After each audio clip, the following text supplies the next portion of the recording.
దీంతో కలిపి మొత్తం 56. ఎత్తాలేవయ్యా మంచి పార్టీ లాగానే హైటెక్ సిటీ అమ్మేసి. What you say? Hitech city అమ్మేస్తున్నారా? ఎంత? How much? Tell me. Shop ఎవరు బాబు నువ్వు? My name is Sothimuthyam. Face చూడగానే తెలిసిపోతుందిలే. యా. ఎవరు బాబు ఉంది? పెద్దాపురం. బిజినెస్ పని మీద వచ్చావా? నో, హైదరాబాద్ సిటీలో ఏదైనా ప్రాపర్టీ కొందామని వచ్చాను. ఏం కొంటావు? మా ఆవిడ చీరలు ఆరబెట్టుకోవడానికి చార్మినార్ కొనిపెట్టుకుంది. ఏంటి చార్మినారా? చార్మినార్ ఎలా కొంటావు నువ్వు? మొన్న అమ్మేత్తని ఏంటే? Oh shit. పోనీ మా ఆవిడ ఒడియాలు అప్పడాలు ఎండబెట్టుకోవడానికి ఏదైనా స్థలం కొనమంది. రవీంద్ర భారతి ఖాళీగా ఉందా? రవీంద్ర భారత అది నాగమిస్తానే. నీకమిసాడా? ఓ మళ్ళీ షిట్. పోనీ మా ఆవిడకి షూటింగ్ అంటే ఇష్టం. రామానాయుడు స్టూడియో ఖాళీగా ఉందా? ఖాళీగా ఉంటే కొంటావా? నేను కొన్నాక మళ్ళీ నువ్వు కొంటావా? కొను. మాత్రం కొంటావా? కొను.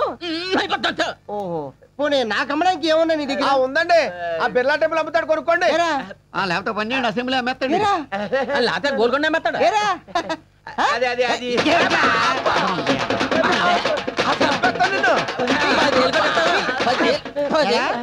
వీళ్ళు ఎర్రి పప్పలా చేసేసి హైదరాబాద్ పాటలు కింద అమ్మేస్తావా? మరి ఈటీవీ రామోజీ నుంచి ఎందుకు తీసారా? అది కూడా స్టేషన్ కా? రైల్వే స్టేషన్ కాదు, పోలీస్ స్టేషన్. పోలీస్ స్టేషన్ కా? అంటే మీరు కానిస్టేబుల్, హెడ్ కానిస్టేబుల్ ఆగ్ని జమతాగ్ని. ఏంటే మర్యాద లేకుండా అలా వస్తావు?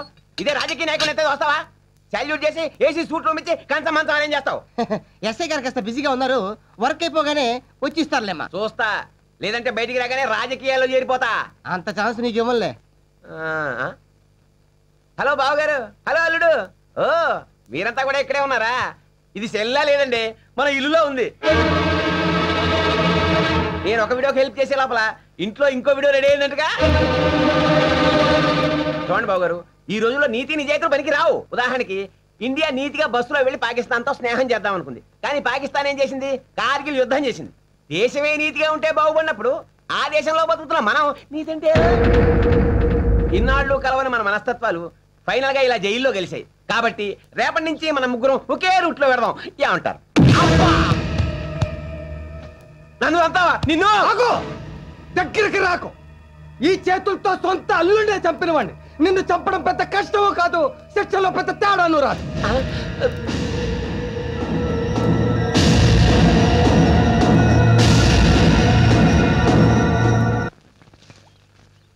రే పట్టాబే, పాప మా గోవిందరావు గారి కుటుంబం గురించి ఆలోచిస్తా ఉంటే బాధ అనిపిస్తుందిరా. అవును, కానీ మనం ఏం చేయగలం? చేయగలరు. దమ్మదా అమ్మా, అమ్మాయి గారు 2 లీటరా. ఏంటండి, డబ్బులు ఏమన్నా కావాలా? కాదు, నేను మీతో మాట్లాడడానికి వచ్చాను. చెప్పండి. మీరు నన్ను పెళ్లి చేసుకుంటారా? ఏంటి మీరు మాట్లాడేది? ఏ దిక్కు లేని మా ఇంటికి మగ దిక్కు కావాలి, అది మీరే కావాలని మీ దగ్గరకు వచ్చాను. చెప్పండి, నన్ను పెళ్లి చేసుకుంటారా? వద్దమ్మా, మా వాడేదో నీ మీద మనసు పడ్డాడని తెలిసి మేమంతా కేకలేసాం. అవునమ్మా, మీతో మాకు సంబంధం ఏంటి? మీరు క్లాస్ వాళ్ళు, మేము లేబర్ వాళ్ళం. అవును, మేం క్లాస్ వాళ్ళమే. మిడిల్ క్లాస్ వాళ్ళం. లోయర్ క్లాస్ వాళ్ళలాగా కష్టాల్ని ఇష్టపడని వాళ్ళం. అప్పర్ క్లాస్ వాళ్ళలాగా బతకాలని అత్యాశకి పోయి అప్పుల పాలయ్యే వాళ్ళం. మేం మధ్య తరగతి మనుషులం కాదు, మిధ్య తరగతి మనుషులం. మా ఇంట్లో వాళ్ళు రోడ్డు మీద పడకముందే నన్ను మీ కోడల్ని చేసుకోండి మావయ్య. అది కాదమ్మా. మీరింకేం చెప్పొద్దు. నేను బాగా ఆలోచించే ఈ నిర్ణయం తీసుకున్నాను. అయితే ఒక కండిషన్, నేను పెళ్లి చేసుకున్నా కూడా నువ్వు ఉద్యోగం చేయాలి. నీ జీతం నా జీతం మొత్తం మీ కుటుంబానికి ఖర్చు పెట్టాలి. నాది ఒక కండిషన్ అమ్మా, మీ ఇద్దరు పెళ్లి మీ నాన్నగారు జైలు నుంచి వచ్చాకే జరగాలి. ఆ పెళ్లికయ్యే ఖర్చు అంతా మేమే భరించాలి. నాకింత మంచి అత్తవారిలు దొరుకుతున్నందుకు చాలా ఆనందంగా ఉంది. Thank you very much. అత్తయ్య, మావయ్య వచ్చేసారు.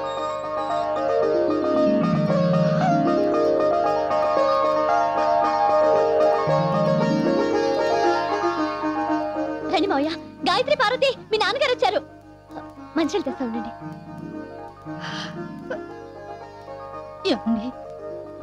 ఎలా ఉన్నారండి? బతికే ఉన్నాను భాగ్యం. ఏంటే గోళ? నాన్న వచ్చారు తాత. తీసుకోండి మావయ్య. ఏరా, జైలు నుంచి ఇదేనా రావడం? అవునన్నా. ఏ అప్పుడే వచ్చేసావే? ఇంకా 4 నెలలు రాపోయావా? ఈ లోపల ఇక్కడ జరగాల్సిన శుభకార్యాలన్నీ జరిగిపోయేవి. పోయిందిరా, మన పరువు అంతా చంకనాకి పోయింది. తండ్రి కొడుకులు ఇద్దరు జైలుకి వెళ్ళాక పరువు పోకుండా ఎలా ఉంటుంది నాన్న? అది సరే, బ్యాలెన్స్ పరువు ఏమైనా ఉంటే ఇప్పుడు పోతోంది. ఏమైంది నాన్న? నీ కూతురు పెళ్లి చేసుకోబోతోంది నాన్న. ఎవరు నాన్న? ఇదిగో నీ ముద్దుల కూతురు. గాయత్రికి పెళ్ళా? ఎవరితో? ఇంకెవరితో ఉన్నాడుగా, గత మిడిగుడ్లు వేసుకుని వస్తుంటాడు మన ఇంటికి ఆ లేబరోడు. నువ్వు ప్రేమతో ఉద్యోగం ఇప్పించావు, ఆ రిక్షా వాడి కొడుకు. నిజమా అమ్మా? అవును నాన్న. విన్నావుగా, పెళ్లి చేయడం చేతగాన్ని ఇలాంటి దద్దమ్మలకు పుడితే వీళ్ళకి ఇలాంటి దరిద్రపు కొట్టు ఆలోచనలు వస్తాయి. ఇవాళ ఇదేమో ఓ రిక్షావుని చేసుకుంటుంది, రేపదేమో ఓ ముష్టోని చూసుకుంటుంది. అందుకే వద్దురా, వద్దు, నువ్వు నాకు కంటి ఆపరేషన్ చేయించద్దు. ఈ దరిద్రాన్ని నేను చూడలేను. నువ్వు నా కొడుకు గాను అసమర్థుడివే, తండ్రి గాను అసమర్థుడివే.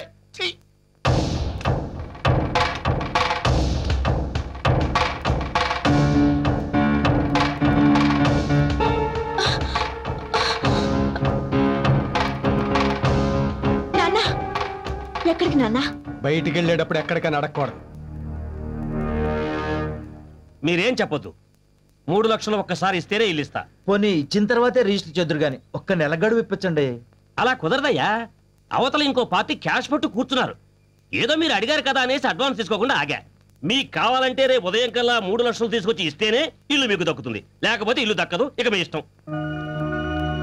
రండి గురుగారు రండి. ఏదో పనిలో ఉన్నట్టున్నారు. ఏమి లేదండి, ఆ వీరాస్వామి ఇల్లు 3 లక్షలు బేరం కుదుర్చుకున్నాం. మా డిబ్బీలో 2 లక్షలే ఉన్నాయి. ఈ ఇల్లు అమ్మితే ఓ 70,000 వస్తుంది. మిగతా 30,000 గురించి ఓ నెలాగమంటే కుదరదంటున్నాడు. నేను మీకు ఎంత ఇవ్వాలి? ఇప్పుడు ఆ విషయం ఎందుకులేండి. లేదురా, మీ దగ్గర తీసుకున్న 30,000 నేను ఇచ్చేస్తా. మాకు ఆ ఇల్లు అంత అర్జెంట్ గా కొనాలని ఏం లేదండి. కాకపోతే ఆ ఇల్లు బాగుందని కొంచెం ఆశపడ్డాం. మీలాంటి మంచి మనుషులకు మంచి ఇల్లే దొరుకుతుందిరా. మా ఇల్లు మీకు ఎలా ఉంటుంది? మీ ఇల్లా? అవునరా, పెద్ద ఇల్లు, 2 బెడ్రూములు, చిన్న కారిడారు, బోల్డంత దొడ్డిరా. పైగా వాస్తు మంచిది కాబట్టి ఎన్ని కష్టాలు వచ్చినా నా గుండె ఆగిపోలేదు. ఏంటండి మీరు అనేది? నేను మీతో పెళ్లి విషయం మాట్లాడదామని వచ్చాను, కానీ ఇక్కడికి వచ్చాక ఇల్లు విషయం మాట్లాడాలనిపిస్తోంది. అరే, ఆ 3 లక్షలకే మీరు నా ఇల్లు కొనుక్కోండిరా. మీ దగ్గర ఉన్న 2 లక్షలు నాకు ఇచ్చేయండి. నేను మీకు ఇవ్వాల్సిన 30,000 పోను, మిగతా డబ్బుకి మీ ఇల్లు నేను కొనుక్కుంటాను. భలే ఊరే, మీరు అసలు మాకు ఏ అప్పు తీర్చొద్దు. రే, నువ్వు జాలిపడి దానం చేసిన మిగతా అప్పులు వాళ్ళు ఊరుకోర్రా. మీరేం చెప్పినా మేము ఒప్పుకోండి. మీరు అమ్ముకోవడం ఏంటి, మేము కొనుక్కోవడం ఏంటి? ఇల్లు అమ్మేసి నేనేం చెడిపోవట్లేదమ్మా, ఇంకో ఇల్లు కొనుక్కుని నేను బాగుపడుతున్నాను. ఊరుకోండి గురుగారు, ఇది ఇల్లేంటి? 4 ఇటుకలు 4 కర్రలతో వేస్తాను. నా స్థాయికి ఇదే కరెక్ట్ రా. ఈ ఇల్లు చాలా చిన్నదై గోరు. అందుకే కావాలంటున్నాను రా. ఇల్లు ఎంత చిన్నదైతే అంత చిన్నవవుతాయిరా. మా కోరికలు, ఖర్చులు ఇలాంటి ఇంట్లో ఉంటే చుట్టాలు రారు. కరెంటు ఖర్చు, ఇంటి పన్ను తక్కువైపోతుంది. నా ఇల్లు మీకు అమ్మి మీ ఇల్లు నేను కొనుక్కోవడంలో ఇంకో స్వార్థం కూడా ఉందిరా. నువ్వు నా ఇల్లు కొంటే నాకంటే నువ్వు ఉన్నోడివి, గొప్పోడివి అవుతావురా. అప్పుడు నా కూతురు నీకు ఇచ్చి పెళ్లి చేస్తే గొప్ప సంబంధం తెచ్చానని నన్ను అందరూ మెచ్చుకుంటారా. నా కూతుర్ని పెళ్లి చేసుకున్నాక కోడలు వచ్చిన వేళ కొత్త ఇల్లు కొన్నారని 10 మంది చెప్పుకుంటే నా 3వ కూతురు కూడా మంచి సంబంధం వస్తుందమ్మా. ఎంతకాలం ఏది కావాలన్నా అడగకుండానే ఇచ్చారు. ఇప్పుడు అడుగుతున్నాను. ఆ 2 లక్షలు ఈ ఇల్లు నాకిస్తే నా అప్పులు, అవసరాలు తీరి నా కష్టాలన్నీ గట్టెక్కుతాయి. దయచేసి కాదనకు దేవుడు.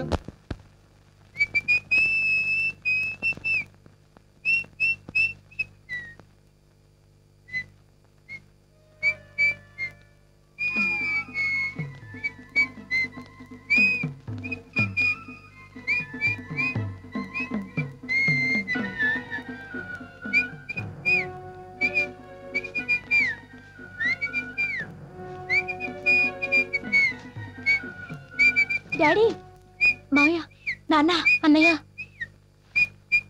ఏమండి, ఏమైందండి మీకు? మధ్య తరగతి వాడు నవ్వినా అనుమానమే. నాకేం పిచ్చి పట్టలేదు, ఎవ్వరూ భయపడకండి. మనందరి కష్టాలు తీరిపోయే మంచి రోజు వచ్చేసింది. భాగ్యం అమ్మా, నీకు చాలా గొప్పింటి సంబంధం చూశానమ్మా. మనకంటే బాగా ఉన్నవాళ్ళు. నీ చదువుని మధ్య తరగతిలోనే ఆపించేశాను కదా నా బంగారు తల్లి. ఇప్పుడు చదివిస్తా. నువ్వెంతవరకు చదువుతానంటే అంతవరకు చదివిస్తా. భాగ్యం, ఈ రోజు నుంచి నువ్వు నిజంగా భాగ్యలక్ష్మివే. నీకు 2 పూట్ల భోజనం పెడతాను. నానా, తొందరగా రెడీ అవ్వు. ఈవేళ నీకు ఐ హాస్పిటల్ ఆపరేషన్ చేస్తాను. ఏమిట్రా ఇదంతా? కొంప తీసి లాటరీ తగిలిందా? అవును, కొంప తీసే లాటరీయే తగిలింది. నిజంగానా? ఎంత? అన్ని వివరంగా తర్వాత చెప్తాను. ఏవే, నాన్న 4 జతల బట్టలు సర్దు. నా బతుక్కి 4 జతల బట్టలు, విప్పుకోవడానికి ఒకటి, కట్టుకోవడానికి ఒకటి, రెండేగా ఏడిసినాయి. అయితే కొత్తగా కొందాం. ఏయ్, ఇదంతా చూస్తుంటే నాకేదో భయంగా ఉందిరా. డోంట్ వర్రీ, ఓ గొప్ప వ్యక్తి సాయం వల్ల మన కష్టాలు మొత్తం గట్టెక్కుతున్నాయి. గొప్ప వ్యక్తి ఎవరు? దేవుడు.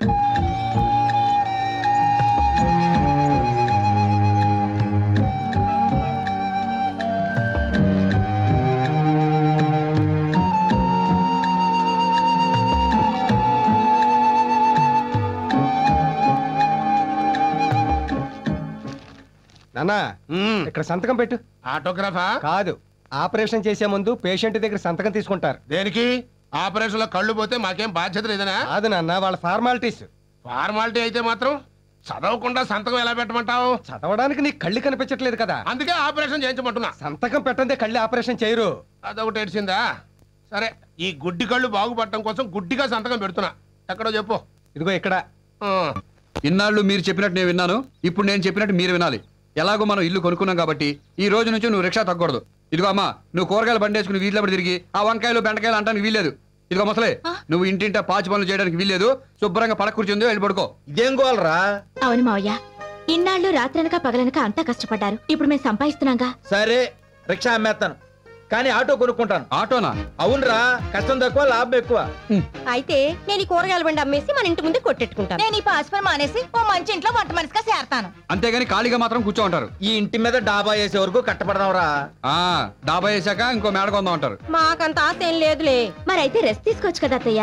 అది కాదమ్మా, రేపు నీ కడుపునో నలిసి పుడితే ఓ మంచి కాన్వెంట్ లో చేర్పించి కంప్యూటర్లు అయ్యి నేర్పించడానికి డబ్బు అవసరం వస్తది. రేపు మాకే జబ్బు చేసింది అనుకో, డబ్బు అవసరం వస్తది. ఖాళీగా కూర్చుంటే ఉన్నది కరుగుద్ది గానీ ఏమొత్తది?